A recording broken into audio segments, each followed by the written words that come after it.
वालेकुम। मैं हूं मोहम्मद आमिर और आप हमारा YouTube channel scholars law academy को देख रहे हैं। आज यूसैट के बच्चों का दूसरा लेक्चर है जिसमें मैंने आपको सिनोनिम्स, एंटोनिम्स और सेंटेंस कंप्लीशन के बारे में बताना है कि आपने सिनोनिम्स को कैसे डील करना है, एंटोनिम्स को कैसे डील करना है और सेंटेंस कंप्लीशन होती क्या है, आपको इसमें क्या क्या चीज़ें हैं जिनका आपको ख्याल रखना पड़ेगा। क्योंकि आपने ये पेपर कॉन्सेप्चुअली अटैम्प्ट ना किया तो यहाँ आप बहुत सारे ब्लंडर करेंगे, मैं आपको पहले बता रहा हूँ।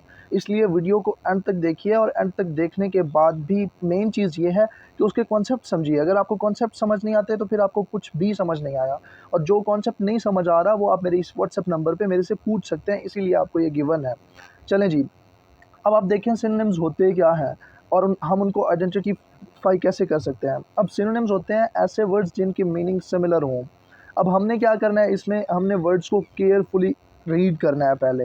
ये देखिए काफ़ी सारे बच्चों का ये फ्लॉ है कि उनकी वोकैबुलरी स्ट्रॉन्ग नहीं है, तो उनके लिए मेरे पास 5 से 6 टिप्स हैं जो कि लैट प्रिपरेशन या एचईसी के डिफरेंट जो टेस्ट होते हैं उसमें मैंने ऑब्ज़र्व की है जब से मैं उन चीज़ों को तैयार करा रहा हूँ, ठीक है? तो आप ज़रा देखिएगा कि आपको ना काफ़ी टाइम्स ऐसा होता है कि सिनोनिम्स में भी और एंटोनिम्स में भी वर्ड्स आपको खुद हिंट दे रहे होते हैं। मैं आपको एग्जांपल के साथ भी समझाता हूँ इस चीज़ के ऊपर। दूसरे नंबर पे क्या टेक्नीक होती है कि 3 ऑप्शन होते ही इर्रेलेवेंट हैं, वो समझ ही नहीं आ रहे होते कि किस चीज़ से रेलेवेंट है, किस कंडीशन से, किस कैटेगरी से बिलॉन्ग करते हैं, कुछ भी समझ नहीं आ रहा होता और एक ऑप्शन डिफरेंट और लग रहा होता है कि वो ठीक होता है, ठीक है? और काफ़ी हद तक ये टेक्नीक भी काम करती है। फिर तीसरे नंबर पे है हमने उसकी कैटेगरी, क्योंकि वर्ड्स की भी कैटेगरी है, कुछ नाउन से होते हैं, कुछ एडवर्ब से होते हैं, कुछ एडजेक्टिव से होते हैं, तो हमने उनकी कैटेगरी या उनकी जो क्लास है उसको रिकॉग्नाइज़ करना है यहाँ पे। उसके बाद हमने उसको ग्रामेटिकल बेसिस के ऊपर रिकॉग्नाइज़ करना है कि ग्रामर के लिहाज से वो वर्ड क्या है, ठीक है? उसके बाद देखिएगा, अगर इन 4 में से भी कोई कैटेगरी सूट नहीं कर रही तो फिर हम हर वर्ड को कोशिश करते होते हैं कि उसको ना हम सेंटेंस में इस्तेमाल करें, और फिर जिन सेंटेंस का कोई मीनिंग बन रहा होता है जिस वर्ड के साथ किसी भी सेंटेंस का, तो हम उसको मोस्टली करेक्ट करते हैं। ये तो उस कंडीशन में है कि अगर आपको सिनोनिम्स की आइडेंटिफिकेशन ही नहीं आती या पता ही नहीं है, या ऐसे सिनोनिम्स आ गए हैं जो आपके पढ़े हुए नहीं हैं और आप फिर भी उनको ठीक करना चाहते हैं। ये एंटोनिम्स के लिए भी यही टेक्नीक होगी। अब बात आती है सिनोनिम्स एंटोनिम्स को आपने प्रिपेयर कैसे करना है।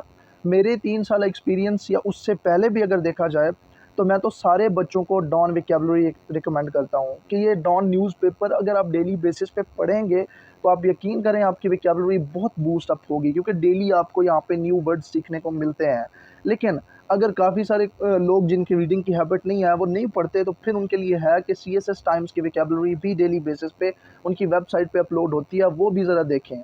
अच्छा, फिर आपको ये भी पता है कि आप एफएससी के स्टूडेंट हैं, तो वो आपके ऊपर एचईसी इतना कोई बर्डन नहीं डालता कि वो आपको इस तरह पढ़ाए या इस तरह की टफ वोकैबुलरीज़ दे जो कि बीएस लेवल के बच्चों को दी जाती हैं। तो वो आपको आपकी एफएससी की बुक से ही यूटिलाइज़्ड वोकैबुलरी देता है, लेकिन थोड़ा घुमा-फिरा के देता है। लाइक मैं आपको कहता हूँ विजिलेंट, विजिलेंट का मतलब होता है एक्टिव। अब एक्टिव की जगह पे इसका सिनोनिम कोई और भी तो हो सकता है, वो वर्ड यूज़ कर देगा, लेकिन ऐसा नहीं है कि ये वर्ड आपके पढ़े हुए नहीं होंगे। वर्ड्स पढ़े होते हैं लेकिन आपने उस वर्ड को नहीं पढ़ा होता जो उसका सिनोनिम होता है, क्योंकि एक वर्ड के बहुत सारे सिनोनिम्स हो सकते हैं।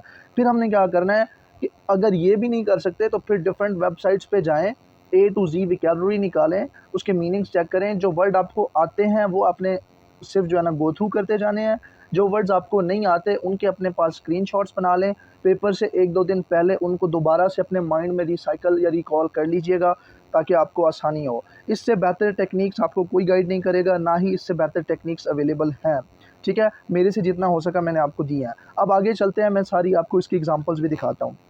ज़रा देखें, ये अभी रिसेंटली एक लैट हुआ है, उसमें से मैंने पहला वर्ड उठाया, रिकैपिचुलेट। अब ये देखें, अगर आप इसका पहला वर्ड देखते हैं रिकैप, आपने अपनी ऑब्ज़र्वेशन को स्ट्रॉन्ग रखना है। हमेशा आप ड्रामाज़ में देखते हैं रिकैप लिखा होता है। रिकैप का मतलब क्या है? आगे वाले वर्ड को छोड़ें, आपको पहले ही वर्ड हिंट दे रहा है खुद से। अब इसमें आप ऑप्शन देखें, हेजिटेट उसका मतलब हिचकिचाना होता है, रिपीट का मतलब किसी को दोबारा करना, रैंडम का मतलब होता है कि कोई बेढंगी चीज़ आ गई या जिसमें कोई ऑर्डर या सीक्वेंस नहीं है, रिवर्स का मतलब होता है पीछे की तरफ आना।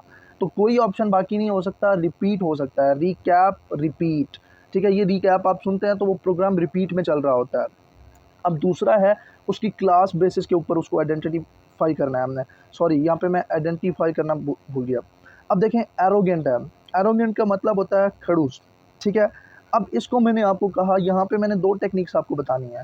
अब एरोगेंट के मुतालिक देखें तो आप यहाँ पे देखें, एक हम्बल है, एक प्रोग्रेसिव है, एक नोबल है, ठीक है? ये हम्बल, प्रोग्रेसिव, नोबल हमें सब पता है कि ये पॉजिटिव कॉनोटेशन में होते हैं। प्रोग्रेसिव वो जिसे तरक्की करने का शौक़ हो, हम्बल जो आजिज़ हो, नोबल वो जो अच्छे ख़ानदान से बिलॉन्ग करता हो। ये उसकी सारी सिफ़ात हैं, लेकिन पॉजिटिव सेंस में। ऐसी सिफ़ात जो पॉजिटिव सेंस में हों, उनको हम पॉजिटिव कॉनोटेशन कहते हैं, क्योंकि इंग्लिश में भी 2 कॉनोटेशंस होती हैं, वर्ड्स के 2 मीनिंग होते हैं।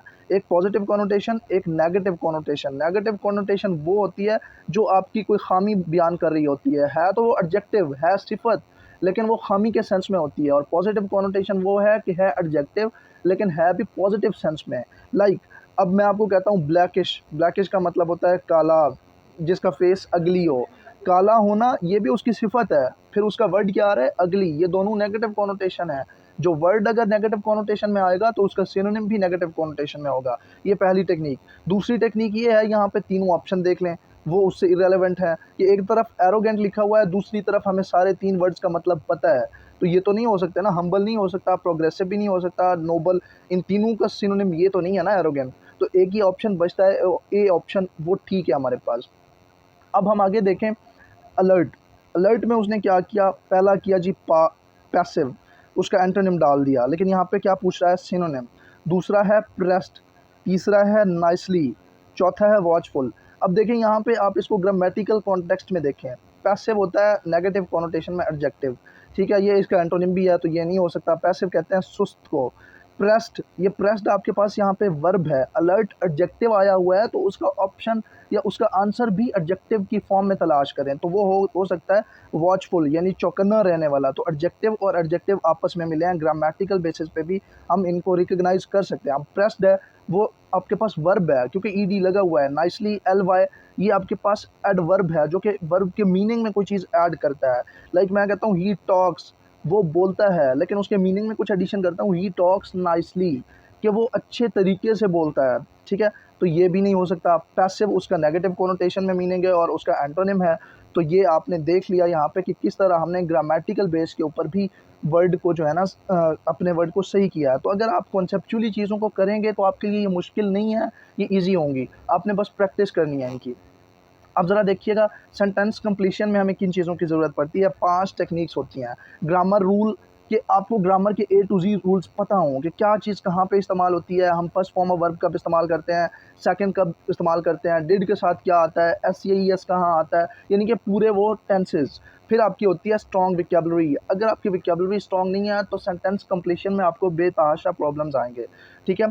फिर आपने सेंटेंस कंप्लीशन को ये करना है कि आपने आंसर बेढंगा नहीं लगा देना। ये भी देखना है कि मैं जो आंसर कर रहा हूँ उसके मुताबिक सेंटेंस कोई सीक्वेंस भी दे रहा है, सेंटेंस का कोई स्ट्रक्चर भी बन रहा है। जैसे हमारे पास सेंटेंस का प्रॉपर स्ट्रक्चर होता है, सब्जेक्ट, उसके बाद वर्ब होता है, उसके बाद जो है ना आपकी आगे चीज़ें चलती हैं, ठीक है? ऑब्जेक्ट होता है, उसके बाद ये सिंपल स्ट्रक्चर है, इसमें दरमियान में चीज़ें आप ऐड भी कर सकते हो। तो ये देखना है कि सेंटेंस प्रॉपर स्ट्रक्चर और प्रॉपर मीनिंग दे रहा है कि नहीं दे रहा। चौथी चीज़ है कमांड ऑन टेंसेस। जिसको टेंसेस नहीं आते उसको भी इस पोर्शन में प्रॉब्लम आएगी। फिर आखिरी चीज़ है कि कहते हैं ना कि practice makes a man perfect. तो यहाँ पे जितना आप प्रैक्टिस करेंगे उतना आपके लिए ये अच्छा है। इसकी एग्जांपल्स देखते हैं ज़रा। एग्जांपल देखिएगा, some of the luggage dash not yet arrived. अब देखिए अराइव्ड से आपको क्या पता चला कि ये आपके पास थर्ड फॉर्म में ही है। तो थर्ड फॉर्म में हम हेल्पिंग वर्ब कौन से यूज़ करते हैं, हैव और हैज़, ठीक है? इन दो में से जो 2 ऑप्शन आए हुए हैं। तो लगेज सिंगुलर नाउन है, आप सबको पता है सिंगुलर नाउन के साथ हम हैज़ यूज़ करते हैं। तो ये देखिए ना, ग्रामर का पता था तो ही हम ऑप्शन को ठीक कर पा रहे हैं। हैव प्लूरल नाउन के साथ यूज़ होता है। इज़ तब यूज़ होता है जब आपका टेंस कॉन्टीन्यूअस टेंस हो, जिसमें आईएनजी फॉर्म हो, he is coming, he is going, he is playing. और आर तब यूज़ होता है जब सेंटेंस कॉन्टीन्यूअस भी हो और उसमें एक से ज़्यादा अशख़ास के बारे में बात की गई हो। दे आर वर्किंग, वो काम कर रहे हैं, यहाँ पे एक बंदा नहीं है, ज़्यादा है। अच्छा, उसके बाद आप दूसरा देखें, this is a dash on his character.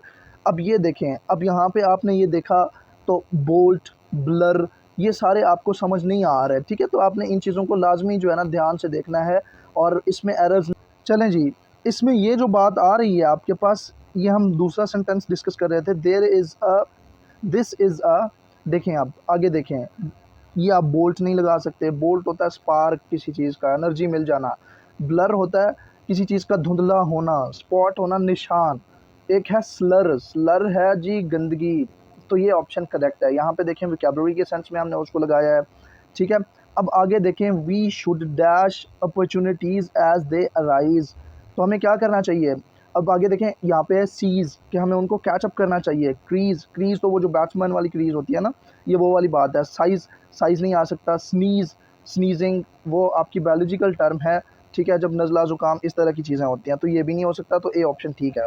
A wise person is a one who learns from his. अब यहाँ पे देखिएगा टेक्निकलिटी है, यहाँ पे आपने सेंटेंस का स्ट्रक्चर ठीक करना है। काफ़ी सारे बच्चे यहाँ पे एरर्स लगा आएँगे, लेकिन आप देखें एरर के साथ सेंटेंस एक अच्छा स्ट्रक्चर देता है। A wise man is a one who learns from his errors, नहीं।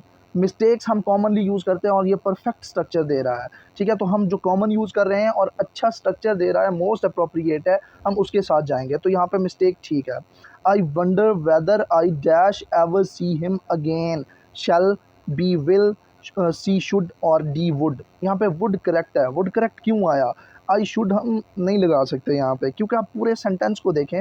वो कहता है मुझे ये खदशा है या मैं हैरान हूँ इस बात पे कि काश कभी मैं उसे दोबारा देख भी पाऊँगा या नहीं देख पाऊँगा, या मैं इस बात पे सकते में हूँ कि मैं उसे दोबारा देख पाऊँगा या नहीं।